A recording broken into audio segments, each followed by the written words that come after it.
No, you can't have the buyer's money because they backed out. You're listening to Home Sellers Advantage. I'm your host, Aaron Zapata. And I'm your other host, Todd Anderson.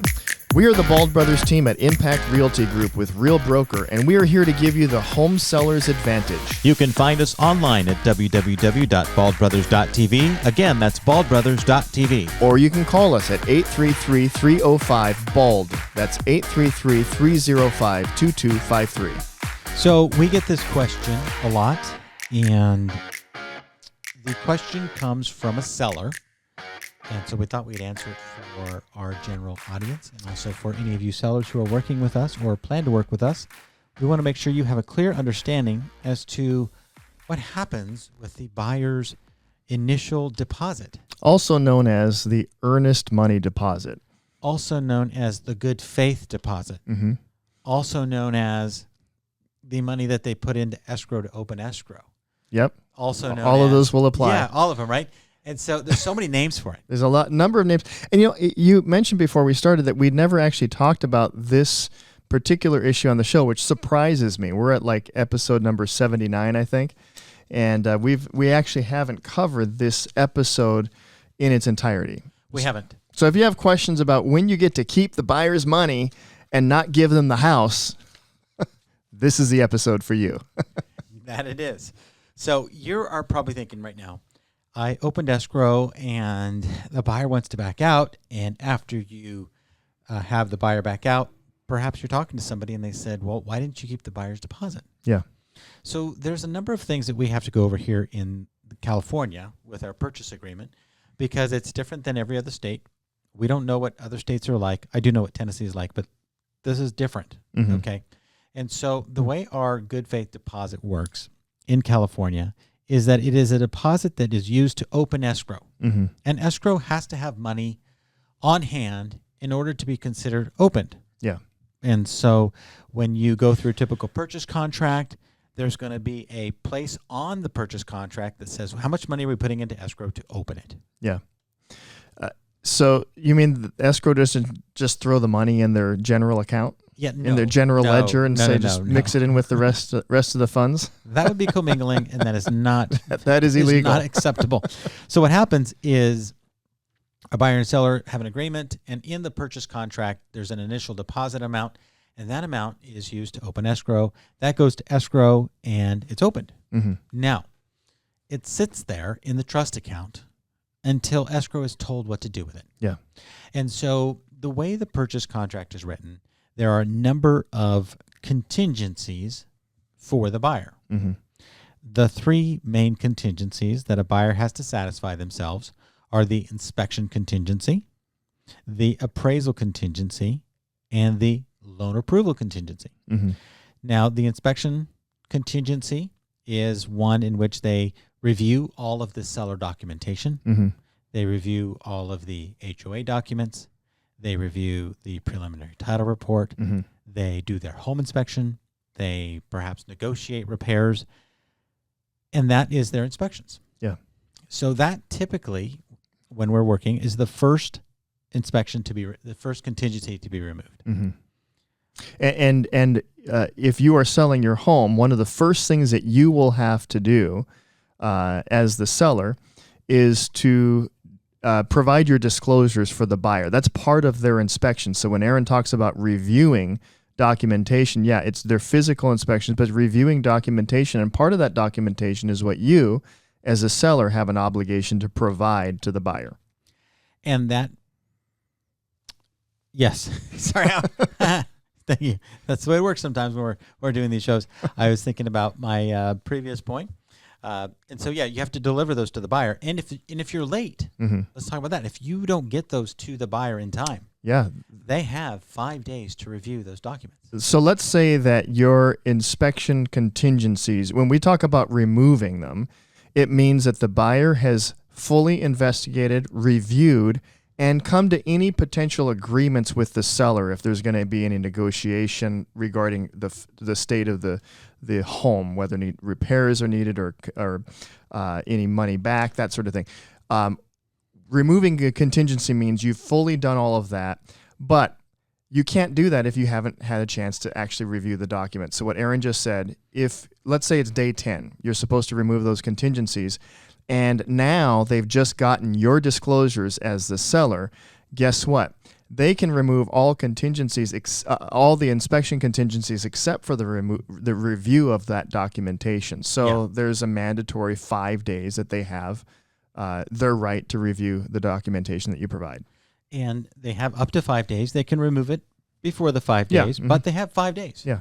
Because you may have told them something they weren't expecting, and all of a sudden they're like, well, we need a couple days to think about it. We need to go do some investigation further based on this information.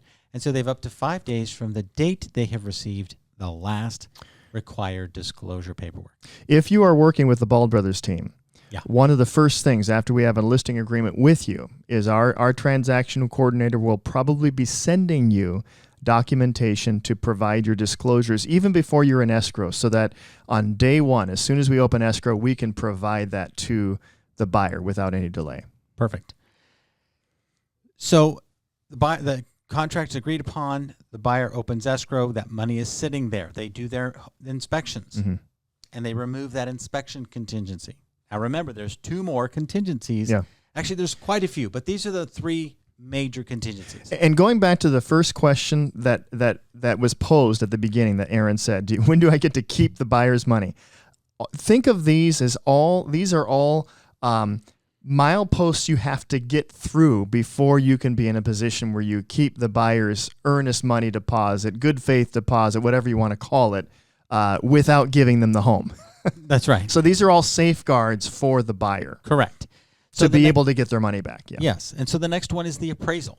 So the lender working with a buyer orders the appraisal inspection happens, the appraisal goes back to the lender, everything gets signed off on. If it comes in at value or above value, they let you know, hey, it's at value. If it's above value, you, the seller, usually never find out. Yeah. You don't have a right to know. You didn't pay for the appraisal. You don't get a copy of it. So if they say it's all good, it's all good. The purpose of the appraisal is the lender needs to know that the home is actually worth what they are loaning money out on. Oftentimes, if it's a cash deal, buyers will oftentimes not even do an appraisal. Sometimes a buyer will want to do their own appraisal just for peace of mind, but more often than not, appraisal typically is just ordered by the lender. And in this case, that's the scenario we're talking about. That's right. And so once the appraisal's in, if they say, hey, that's good, then so long as they're within their time periods, they should remove in writing that contingency. Now, remember, this is a key thing. Buyer's contingencies are only removed in writing. Not emails, not text messages, not a verbal, not conversations. It's in Can't writing. say, well, you said. No. We have a special form called contingency removal form, and that gets sent over when they're removing a specific contingency. So the appraisal's done. Next, the loan approval is usually the last contingency to be in place. And that happens when, the loan's approved, all of the buyer's documents are confirmed, the lender has confirmed the preliminary title report issues, and they're good to sign off on full loan approval. Once that's in, then that third and usually the final contingency is removed. Yeah, and normally there's a form, there's a check box on the form that officially says all contingencies are hereby removed, which kind of is a blanket covering over all of that. By the way, there could also be a buyer contingency to sell their home. That's one that is oftentimes a part of the contract if they have to sell their home. But once they sign off and say all contingencies have been removed, then and only then, if they cancel escrow, do they relinquish their right to that earnest money deposit, that good faith deposit, that opening deposit. How many other ways did we say it at the beginning? Right. You know what we're talking about. Yeah. So let me just read the actual paragraph in our purchase contract right now. It says buyer right to cancel. Now, this is a buyer's right. They have a right to cancel under 3 different scenarios. The most used scenario is the one we're going to talk about today, the buyer contingencies. And it's very simple language. It simply states, buyer may cancel this agreement by good faith exercise of any buyer contingency including paragraph 8, and otherwise agreed to, so long as that contingency has not already been removed in writing. Mm-hmm. So that's a big, broad clause that gives the buyer the right to back out. Mm-hmm. And so long as they have a contingency in play, Mm-hmm. doesn't matter which one, Yeah. so long as they have one, and it with good faith, they say, we need to cancel because we still have this issue, Mm-hmm. they can back out. Yeah. And in that event, the buyer's money goes back to the buyer. Mm-hmm. And in fact, if both parties don't sign that quickly, perhaps the seller's like, no, I don't like that you are canceling this late in the game, so I'm not going to sign that escrow document that says you get the money back. If they don't comply, either the buyer or the seller, the non-complying party can be subject to civil penalty, Mm-hmm. like $1,000. Yeah. So they make it really clear in the contract that that money is not up for grabs for anybody until the contingencies have been removed. Mm-hmm. Now, if a contingency is fully removed and a buyer has some massive event that happens, Mm-hmm. you need to check with an attorney Yeah. to see if you have a right to cancel, Mm-hmm. because you may lose your job 3 days before you close escrow. Mm-hmm. And you've already gone through all of the approval processes. What do you do in that Mhm. situation? Yeah. That's a change of circumstance, and you might need to talk with your attorney. Yeah. And in fact, there's a clause in our contract that says that, as your realtors, we are not your legal representation. Mm-hmm. We don't give you legal advice as to when or if you should remove contingencies, as to when or if you have a right to money, as to when or if after removing contingencies you have a valid reason to cancel and get your money back. Like, there's all these things. Mm-hmm.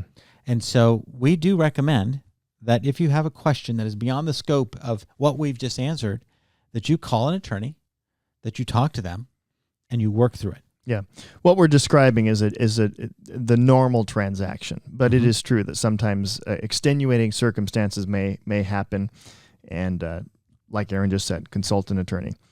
There's one last thing too, is if you've opened escrow and that escrow has performed a significant amount of work, Mm-hmm. there is the ability for the escrow company to deduct from that deposit a small fee, a nominal fee for the work that they've performed. Mm-hmm. It's not going to be thousands of dollars typically. Yeah. And most escrow companies don't even do that because they hope to get the escrow the next time it opens up again. Yeah. So that's not a very regular occurrence, but there is a clause in the contract that says that they are allowed to withdraw for funds, for money that they've put out. Mm-hmm. So this last thing says, note, neither agent nor escrow holder are qualified to provide any opinion on whether either party has acted in good faith or which party is entitled to the deposited funds. Buyer and seller are advised to seek the advice of a qualified California real estate attorney regarding this matter. So There that's you where go. we're going to leave it. We're going to leave it. We've given you our best based on our based on our experience, based on the way we know the contract to be written, based on actually conversations we've had with the California Department Yeah. of Real Estate and the California Association of Realtors Legal Hotline. Yeah, we have consulted real estate attorneys on more than one occasion in different circumstances. So That's right. we are used to dialing the number to consult our attorney. Right. So if you're a seller hoping to keep that buyer's money simply because they canceled, don't bet on it, because most likely they have not removed a contingency in writing. Mm-hmm. So, and in all my years of doing this, Todd, over 20 years of selling real estate as a broker, One time, right? one time, I know it happened one time when you and I first started working together. so 2 times. 2 times then, okay. Well, once when I was supervising the legal department at my previous broker, where I was like 15 Uh-huh. years ago, Yeah. we had a situation where the buyer canceled, Mm-hmm. and he stated in his cancellation scenario that the interest rate went too high and he couldn't afford it anymore. Mm-hmm. But he had left a portion blank in the contract that said that he would take the best prevailing rate. Mm-hmm. He didn't actually put a cap. Mm, He just, okay. someone wrote in initials. Uh-huh. His agent wrote in initials and said, we'll take the best prevailing rate. So his cancellation letter was very clear. And it stated, I'm canceling because of the interest rates going too high. Mm-hmm. So the seller refuses to sign their cancellation with good faith, thinking, hey, we have a right to this because the reason they gave is not a valid reason. Mm-hmm. And we went to court, Mhm. small claims court, because Mhm. the amount was within the small claims. And the judge looked at the buyer and said, "What's your education, sir?" And he says, "I have my master's degree." And I'll never forget this. It was like, I was like, my jaw dropped. I was like, oh. He said, "I have a master's degree." And the judge said, "So you don't know what BPR means, best prevailing rate?" He says, "I didn't know."